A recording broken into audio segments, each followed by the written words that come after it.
Okay, I haven't really touched this in about 30 years and counting. What I got here?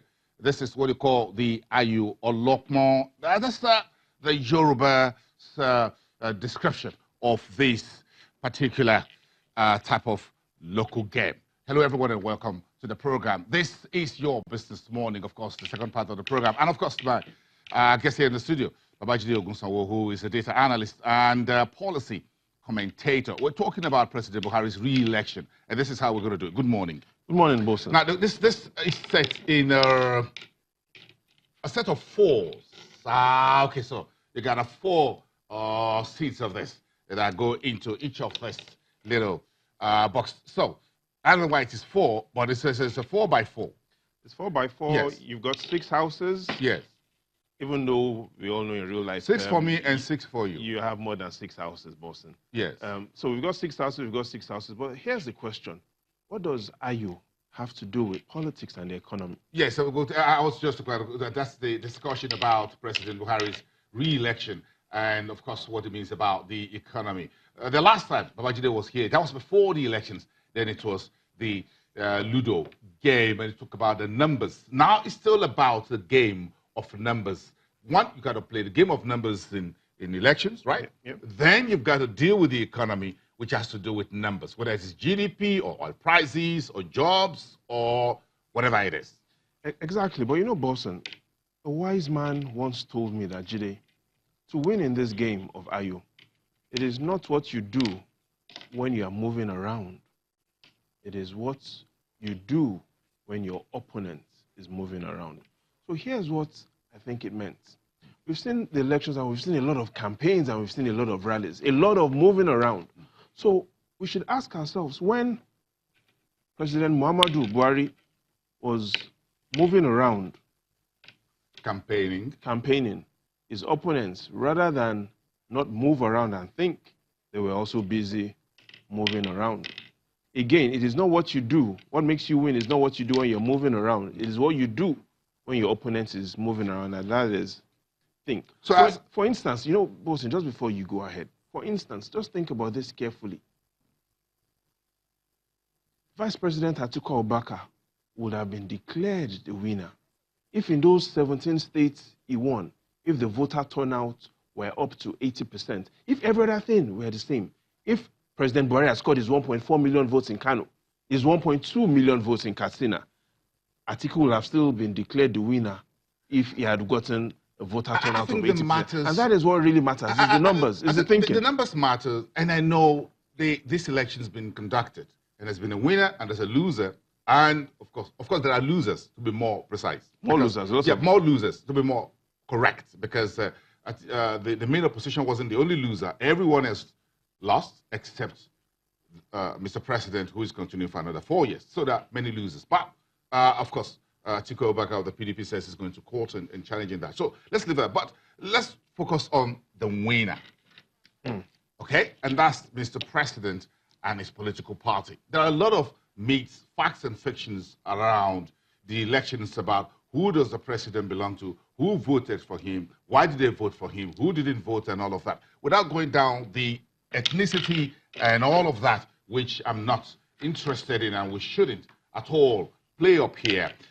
Now, we'll go back to Mr. President's famous words at his first election, when he says, I belong to everybody and I belong to nobody. Now, what does that mean in the current situation in which it seems that folks, the election or the voting this time around, some folks is more around the pro-poor rather than the pro-elite? Again, there are several myths we could look at, but I would like to talk about 3 myths, and if you have enough time, we could talk about several other things.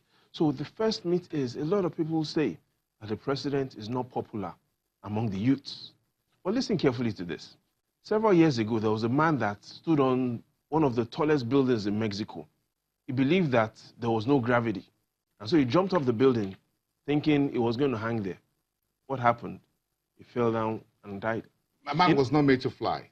Man wasn't made to fly. In other words, you don't have to believe in gravity. Gravity believes in you. So a lot of people have said the president is not popular among the youth. Oh, yes, they are right. He's not popular among the youths, but the youths are popular with him. What do I mean by he's not popular among the youths? 76 years old.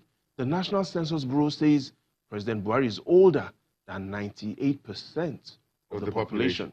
And so if he works in channels today, he will be older than everybody. When he sits at the Federal Executive Cabinet, have you noticed that there is no other person there that is older than him? So yes, the president is not popular among the youths, but the youths are popular with him. What do I mean by the youths are popular with him? Affinity, where does it come from? Again, it's because the youths are popular with him. Let's look at the data.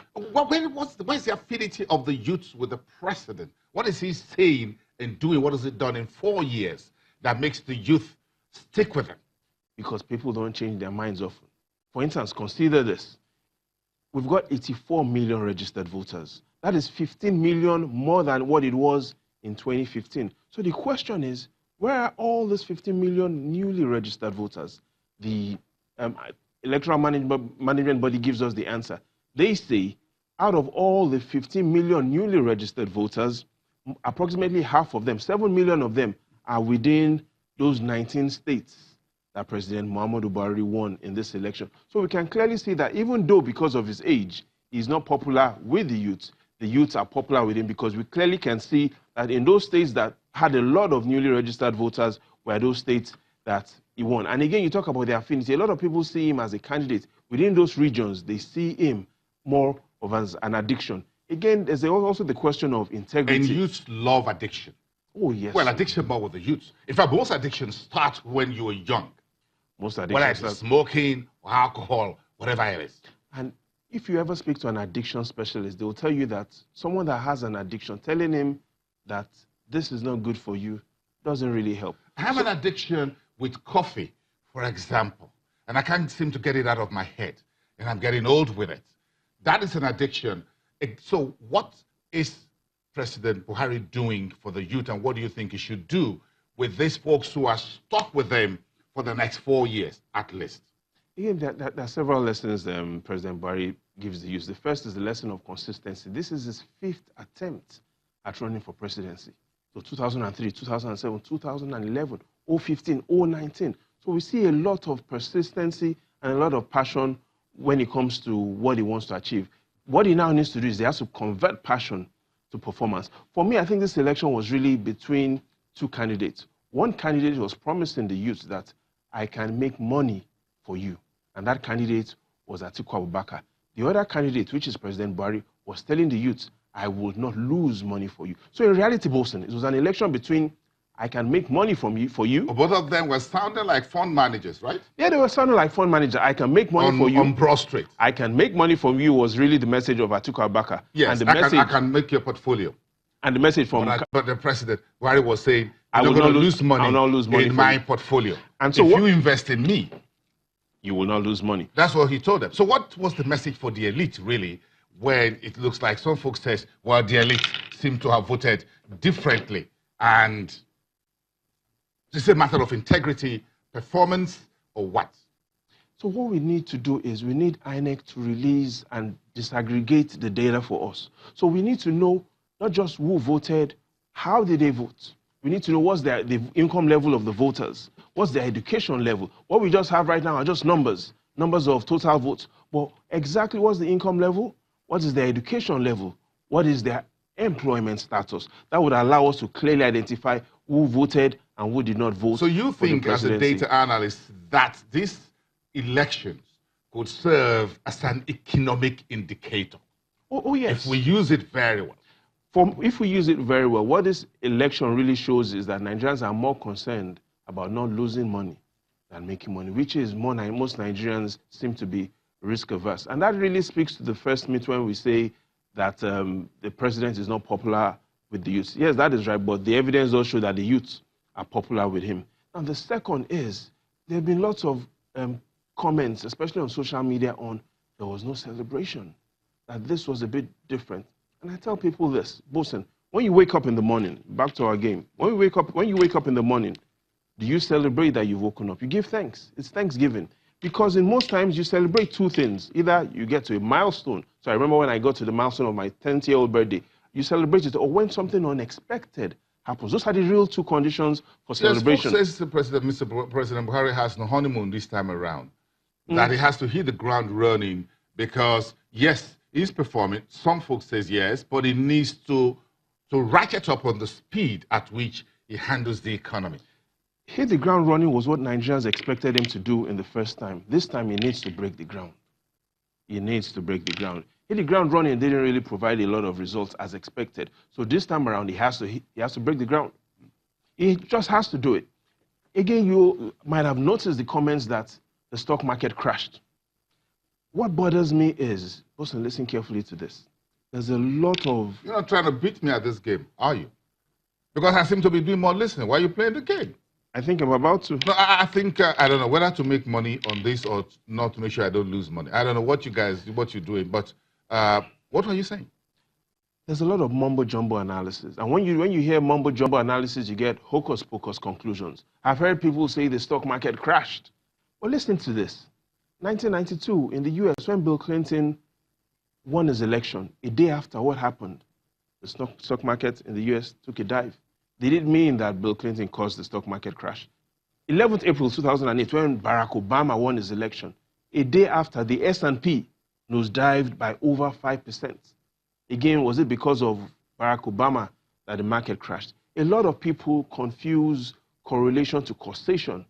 You know, several years ago, there was that popular analyst, again, mumbo-jumbo analysis. He had realized that whenever ice cream sales in the US went up, number of deaths of children, swimming pool deaths also went up. So I was going to conclude that it seemed that because ice cream sales, whenever ice cream sales go up, more children were dying in the swimming pool. Then his conclusion was, it must be that is the ice cream causing the deaths. But a thorough and a more thorough analysis really showed it wasn't the ice creams that were causing the death. It was summer. So whenever there's summer, more children buy ice cream. Whenever there's summer, more children also go swimming. And so it wasn't because there was a surge in ice cream sales. So blame it on the summer. Blame it on the summer. So we shouldn't just say because they've seen a stock market dip, when you look at the stock, then we should blame it on the president. Market, investors seem more enamored with the stock market. Again, because you do not just technical but fundamental analysis. You try to take a very long look at the economy. You're looking at how the entire fiscal, monetary policy, interest rate, and what have you is working. With folks who do bonds and treasury bills, they hardly do that. It's just a portfolio in, a portfolio out. But if you're investing, for example, like in Dangote, so you got to wait 12 months or thereabout. So every day you check the numbers and you try to understand how cement is being made and sold, electricity, logistics, transportation, whatever. So that's the issue here. That is the issue. So I'll share with you. So if investors are interested in what President Buhari will do in the next 4 years, as far as the economy is concerned, because we can't let any part of the markets nosedive, technically speaking, aside from market forces. So it's his job.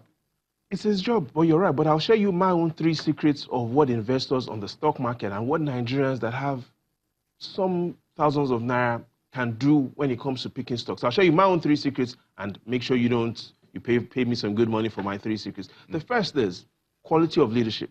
When I want to pick stocks, I look at the companies and I look at who are those managing those firms. Quality of leadership. The second thing I look at is the current performance. And by current performance, I'm interested in 2 things, Bosun.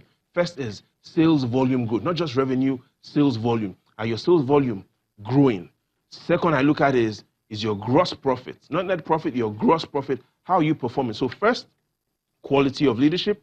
Second, the current performance of the company. And by current performance, I'm looking at 2 things, the growth in sales volume and the growth in gross profit. The third thing I look at is the outlook. And by outlook, I'm asking myself, is this company going to be paying more dividends and why? Or will this company be retaining its capital and why? If you follow those 3 secrets, first, quality of leadership, looking at the current performance and then looking at the outlook. Are they going to be paying more dividends? Why? Are they going to be retaining their capital and why? Do you think we should apply those 3 secrets to President Buhari's next 4 years? Oh yes, I think we should. I think we should. We should also not just look at the economy from the performance of the stock market. The stock market, there are very few, there are more international participants in the stock market than domestic participants. So most Nigerians don't really even have their investments in the stock market. We need the equities market. And this is part of the conversation here. We need a more robust stock market. And if we know, and we all know around the world, that a very big and thriving stock market is the form of wealth creation. And we like that. But because we need a lot of things that are attached to the stock market. But in terms of leadership and where we go next from here, what's on your menu list for the president's 4x4? Oh, sorry, 4+4. Growth. Growth, one. Second is jobs. Third is more jobs. Okay, go. So I take you back to what you said. So the affinity with the youth is that you're not going to lose money in your portfolio. You think you should not just make sure he's a prudent fund manager, but Mr. President and his team should also be a better performing fund manager. Exactly. So what we've seen... Because we need more jobs. Oh, so certainly. What we've seen over the past 4 years, and again, when the president was moving around, yes, what we've seen is it seems to be stronger when it comes to, I will not lose money for you. The candidate of the PDP was stronger when it comes to, I will make money for you. So what we need and what we expect is within the next 4 years, the president will play on his strengths, which is not losing money, and then grow new skills on how to ensure that we make more money.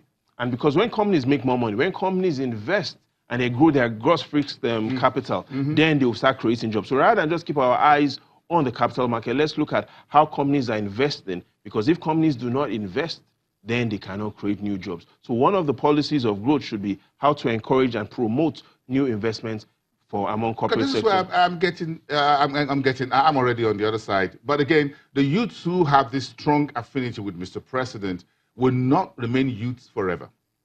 And I think that is very key here to remember. They will not remain youths forever. In the next 4 years, they've added 4 more years to whatever their age was at this election. So then he needs to remember that as he's getting older, those folks, millions of Nigerians, youths who are addicted to him, technically speaking, will not remain youths forever. So they've got to settle down, they've got to get married, they've got to have children, they've got to get a job, get their own mortgage, whatever it is.